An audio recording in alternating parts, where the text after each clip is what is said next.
I think that our sense of isolation from the rest of Canada and, from the world at large created in a lot of us as songwriters a unique identity. But it's colored with a kind of emotional intelligence that comes from being a person who's stuck on the eastern end of Canada in relative isolation year after year. There was always a really healthy underground music, punk rock, independent scene. And that was what drew me to it, was playing music socially with my friends. I was very fortunate enough to be able to perform playing music and touring playing music, and you got really submerged into these subcultures and the cultures that kind of surround themselves within the music industry. We were with a band from California called Strung Out, and their singer had a really tight, faded, slick back, and I was looking at it, I was like, man, that's a nice haircut right there. So this new car, the car was given to me. There was a roof down canning, that it was a 74 Cutlass, had a beautiful roof on it. And I thought, why not take both these cars and just make a car instead of me going buying something? And take it to Detroit is what I'd like to do, Detroit Autorama. I've got to make the chassis, I've got to make the body, I've got to put the roof on, I've got to make the front door, I've got to make the motor work in the back. There's all kinds of things that go wrong and all kinds of things you have to figure out.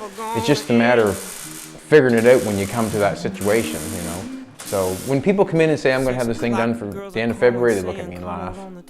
So, but we'll just prove them wrong, I guess. Forget about him. I guess I just came to a point in my life where I realized that being a musician and writing music and making music isn't my vocation, it's who I am. So I've been traveling a lot and been to LA a couple times, and been to Nashville like 6 times in less than 2 years, writing with people. So I really felt that I was really stepping it up, really putting my best foot forward, focusing for a couple years, 100% of my vocation on making music. Empty words, hollow hearts. Prescription drugs are eroding our communities and killing our loved ones. Addiction, death, overdose, and crime are all side effects of the prescription drug abuse epidemic. Overdose and addiction do not discriminate. I lost my son. Let me help save yours. Please take the time to talk to your children about the dangers of prescription drugs. One pill can kill. Help us get prescription drugs off the street.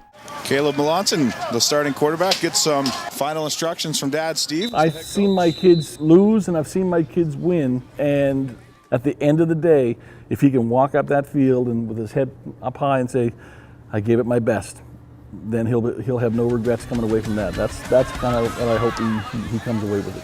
And with Mr. Merlanson's arm, he's looking at least twice for the end zone. The Snoozle Room is just a wonderful addition to the SMILE program, where there are so many different sensory stimuli for her. I always peek in and I see Anna just so happy, just so enthralled and engaged with her buddies and with the lights and the sounds and just the overall sensory stimulus that Anna gets. Just a wonderful part of SMILE to have that.